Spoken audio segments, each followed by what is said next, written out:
Hello everyone, I'm Sandeep Sunkavelli and today I'm going to present on my paper highlighting text in audio file using gesture while driving a car. Today, with increase in technology inside cars, drivers are engaging in various non-driving tasks.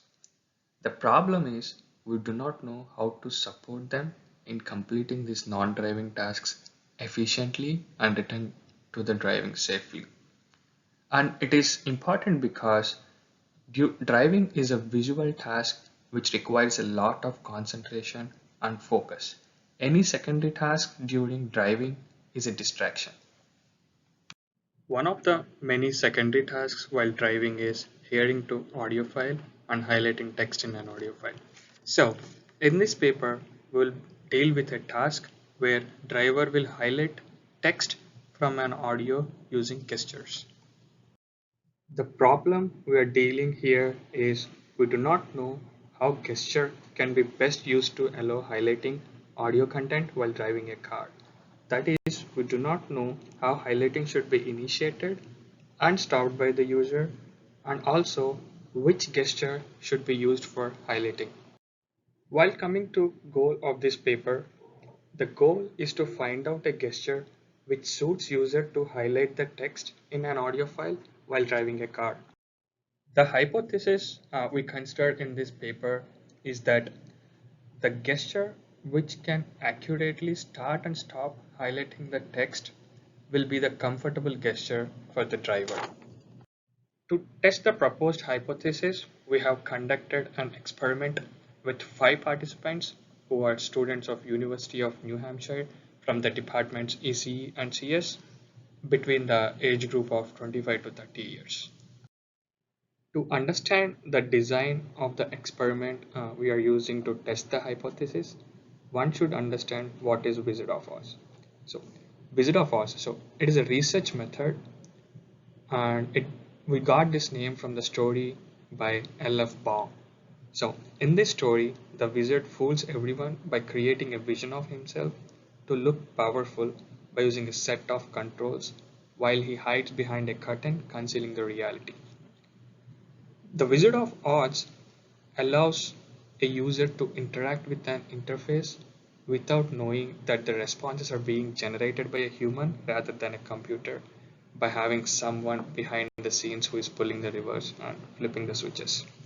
So, Wizard of Oz actually helps us to test users' reaction to a system before you even develop the system. And in this way, it helps you to save a lot of time and money.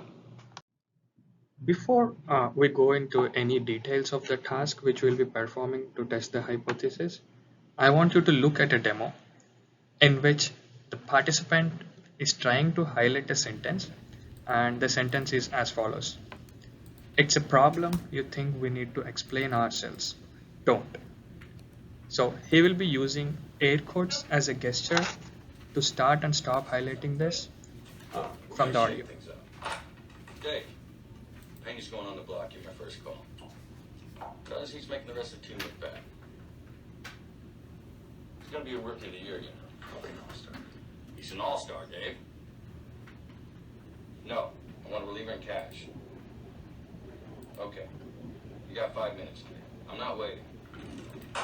Billy, Pena is an all-star, okay? And if you dump him and this Hatterberg thing doesn't work out the way that we want it to, you know this is the kind of decision that gets you fired. It is. Yes, you're right. I may lose my job. In which case, I'm a 44-year-old guy with a high school diploma and a daughter I'd like to be able to send to college. You're 25 years old, with a degree from Yale and a pretty impressive apprenticeship.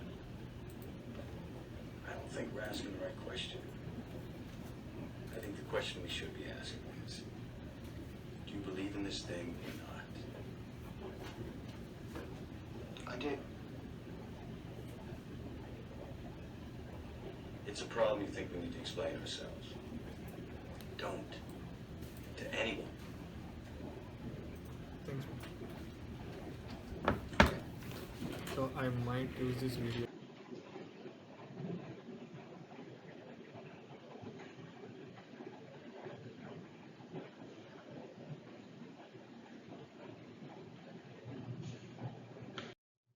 I hope you got some understanding of the task we are going to test the hypothesis. And there are few more things which you need to know to understand the whole design setup, and you can look at them in the slide. The first thing is training. So participants are shown the demo, which is very similar to the demo which you have seen, but just with a different audio file. The second thing is a camera. So a camera is placed in front of the participant, and the participant will be looking into it and making all the gestures. And this camera serves two purposes for us.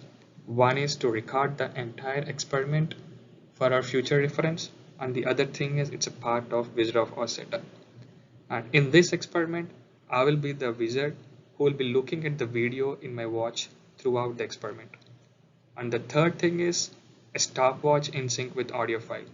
So this stopwatch is also controlled by me, and I use this to record the time when the gestures are made. So this timesheet will allow us to calculate the start and stop delays of the gesture, which is very useful to determine which gesture should be used for highlighting. And the fourth thing is the feedback from the user. So once the user does all the three gestures given to him, so he will be asked which gesture was more comfortable and easy for him to perform to highlight while driving. Training is the most important part in this task. So we will train the participant by showing a demo with a different audio file, and we also train them on a simulation game which mimics the driving experience and which we'll be using in the task. So participants are provided with the sentence which they need to highlight from the audio file, and they're given enough time to understand it.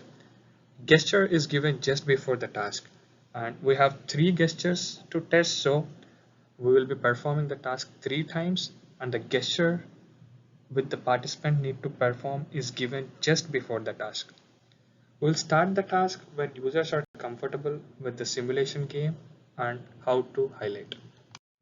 In this slide, we'll be discussing in detail about the task which we are going to perform to test the hypothesis. So in the task, participants will do the gesture facing the camera when they hear the sentence which they want to highlight in the audio file, and do the gesture again when the sentence ends in the recording. So each participant will perform the task using 3 different gestures, and with every gesture they'll perform the task without a driving simulator game and with the driving simulator game. So the time when the gesture is performed is recorded using a stopwatch, and we'll be using this time recording to calculate the delay in starting and stopping the highlighting of the text. When we are talking about delay, it means it is the time difference between the start of the sentence which the participant is supposed to highlight and the time when the participant actually made the start gesture. And it is same with the stop of the sentence and with the stop gesture. So once after all the 3 gestures are completed by the participants are asked about the comfort levels of the 3 gestures. And we also ask the participants to rank all the 3 gestures based upon the comfort level. For my background section for this paper, I have used 5 papers, and in the paper titled An Eye-Free In-Car User Interface Interaction Style Based on Visual and Textual Mnemonics, Mr. Saddens and Huygens developed an eye-free in-car interface that uses a coding keyboard and control in-car multimedia. So today, technology is so advanced that drivers are not just operating multimedia. They are listening to audio, fields, checking emails, and even taking meetings while driving. So using a coding keyboard for all the tasks is difficult because users need to be trained on it and need to remember a lot of visual and textual mnemonics. So we are trying to implement gesture input initially for highlighting text in an audio file, and can later extend it to all the secondary tasks inside a car because it is easy to remember. And in the other paper titled Wizard of Experiment, so in this Mr. Hajrik and Miklik used Wizard of Oz to collect data for speech recognition and to construct dialogue manager as human and human computer dialogue differ. So we used Wizard of Oz technique to collect a database of gestures because it is difficult to develop a system for all possible gestures. Instead, we can decide on the gesture first and develop the system. And there is always a question of a simple button can be used to highlight, but problem is while driving and performing a secondary task, drivers take their eyes off the road and which is not safe to do so. Non-contact and hand gesture recognition technology is the solution for performing secondary tasks with least distraction. Mr. Kern and Mr. Smith did good amount of research in their paper Design Space for Driver-Based Automatic User Interface on this. And finally, gesture should be selected carefully because we can only use one hand and the other hand should always be on the steering wheel. And place where gesture is need to be performed is also important because if the driver has to reach for it, it distracts him from driving and also affects the accuracy and comfort of the task.